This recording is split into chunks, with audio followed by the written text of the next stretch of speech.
The longing to break away is in Vishuddhi, Agna and Sahasrara. If energies move into Vishuddhi, you can become enormously powerful. If energies move into Sahasrara, simply you're ecstatic. Agna is called as the third eye. Once your energies touch Agna, you are intellectually realized. Third eye has been elaborately established as an energy form.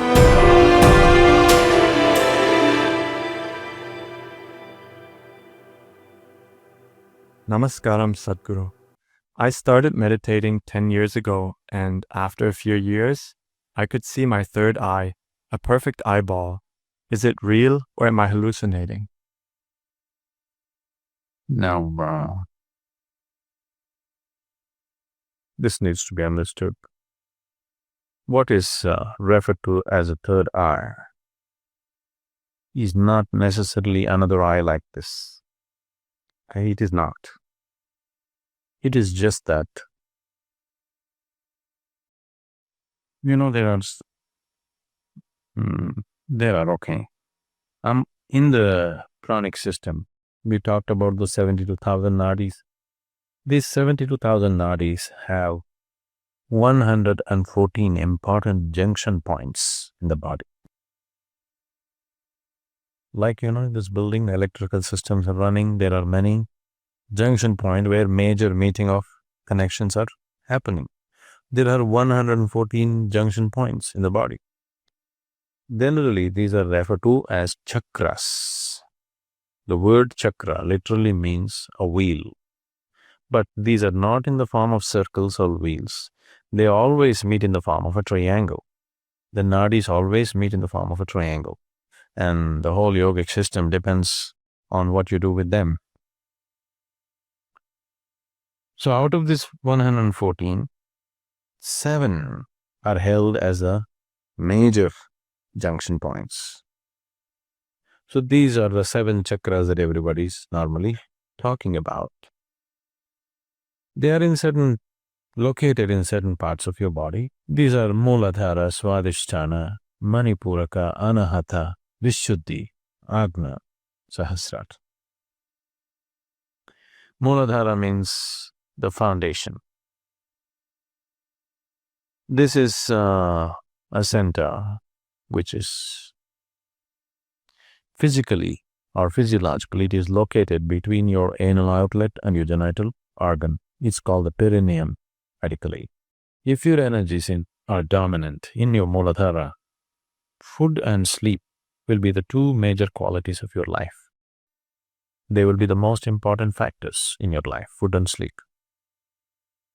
If your energies are dominant in your Swadhisthana, which is located just above your genital organ, here you will be a pleasure seeker. Pleasure does not necessarily mean sex and things like that. You are somebody who wants to enjoy the world.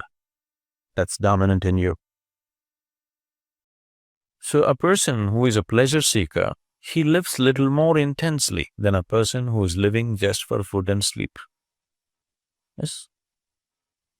So these are just different levels of intensities of life. As the intensity increases, your ability to experience different dimensions of life moves from one area of life to another. If your energies move into Manipuraka, or if they're more dominant in Manipuraka, you are a doer in the world. You want to do things. Maybe you're a businessman, maybe you're a politician or something where a lot of doing is needed. You're a doer. If energies move into Anahata, this is the creative center, you become a creative person. Maybe you're an artist, or at least you have tendencies. Maybe you didn't make it in the Hollywood, but you want to create more than simply eating and sleeping or seeking pleasure outside. You would like to do something. There is creativity in you. A person, let's say an artist, generally their lives may be considered a little freaky for other people, but they experience life a little more intensely than, let's say, a businessman. Yes? It's a different level of intensity. The word anahata means unstruck. It's the unstruck sound. This is a meeting between the lower and the higher. All your survival instincts are in the lower three chakras. Self-preservation is in Manipuraka, Swadhisthana and Muladhara. The longing to break away from all this and go away beyond is in Vishuddhi, Agna and Sahasrara. Anahata is the meeting point.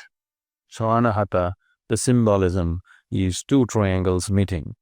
You've seen that the Star of David, everything comes from Anahata. Okay, that is the symbol for Anahata. Two upward moving and downward moving triangles meeting because these are two different dimensions of life. One is catering to self-preservation, another is catering to the longing to go beyond. In your head and your heart, you have longings to go beyond, but in your body, you have longings to preserve. So if energies move into Vishuddhi, it's a power center, you can become enormously powerful. Very powerful individuals. When I say power, not necessarily physical or financial or something. People can be powerful in so many ways. Just the very way they stand, some people are powerful, some people are not, isn't it? Yes? So you don't have to do any action. You make 10 men stand here. The very way they stand, some men are powerful, some aren't, isn't it so? It's not necessarily because of their activity, just the way they are. They don't have to pose for anything. Just simply the way they are, there is power about them. If your energies move into Agna, you are intellectually realized. You see things clearly. You see everything the way it is. Once you begin to see everything the way it is, you are at peace. So Agna is called as the third eye because you see things the way they are. With these two eyes are very deceptive. They make you see things the way it is necessary for your survival. They don't allow you to see everything the way it is. Once your energies touch Agna, now you're seeing things the way they are. Everything the way it is. Now, that is why it is referred to as a third eye.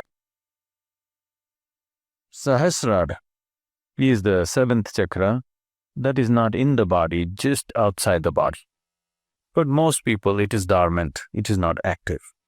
If some sadhana comes into your life, if you activate it in a certain way, or because of a very intense way of living, it can become active. If energies move into Sahasrara, you will become unexplainably, unreasonably ecstatic. Simply like crazy, you're ecstatic. If you come to the Bhava Spandana, you will see, simply for no reason, you will be spilling in ecstasy. You just don't know what's happening. Just no external reason. Simply you're ecstatic, simply because your energies touch Sahasrara. From Muladhara to Agna, there are many pathways as to how to get there, any number of methods and teachings as to how to reach there.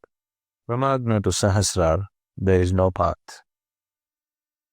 If you want to move from Agna to Sahasrara,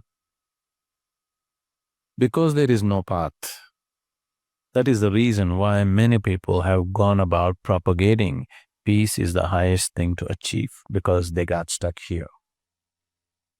So from Agna to Sahasrara, there is no pathway. This is the fundamental reason why it is so much stress on a guru in the traditions, because if you have to jump, suppose there is here a black hole, if you have to just jump into it, you must be utterly crazy. Or you must have extraordinary kind of courage. Or you must trust somebody so much that if he says jump, without any problem, you will jump. Otherwise, there's no possibility, isn't it? Because that possibility is not there for many people, that's the reason why they have concluded peace is the ultimate thing, because they got stuck here. They wouldn't go up. About seeing a form of an eye is simply because certain systems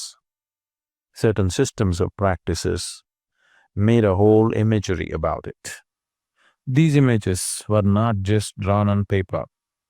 They established forms of it. This is a whole science by itself.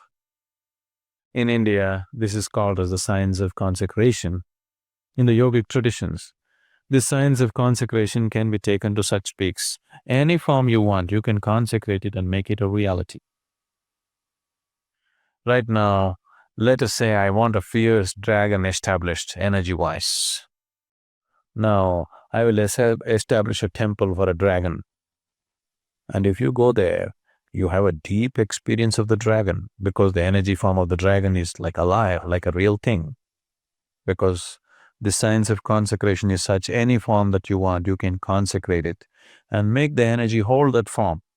So deities were created for different purposes. Whichever kind of form they wanted, they created it. So like this, people created different kinds of imagery for the sake of sadhana, so that people could make use of it. It is not that that's the way you have it, but it has been established in many traditions. Third eye has been elaborately established as an energy form. If you happen to come in touch with this somewhere, you may begin to see it. But these are two different kinds of yoga. There is something called as right hand yoga and left hand yoga. In the right hand yoga, there is no imagery. Right now, what we are offering to you is that no imagery. We don't use any kind of imagination, because once you go on imagination, you must be in constant care of somebody who knows what is what, somebody who is capable of taking away the images when it is no more needed. Otherwise, you won't know where is reality and where is imagination. You will just fly off into imaginary states very easily. So here we are using a path of prajna, where there is no imagery at all. Just use yourself to grow. Maybe it is not as colorful as that, but it's more steady. You don't get lost. You know, if you take a step forward, you know it. If you take a step backward, you know it. There you will not know, but it's very colorful and exuberant ways. We also do that, but not with, large groups of people like this. I also very much do those kind of things, but not with large groups of people, because people will fly off into imaginary states so easily.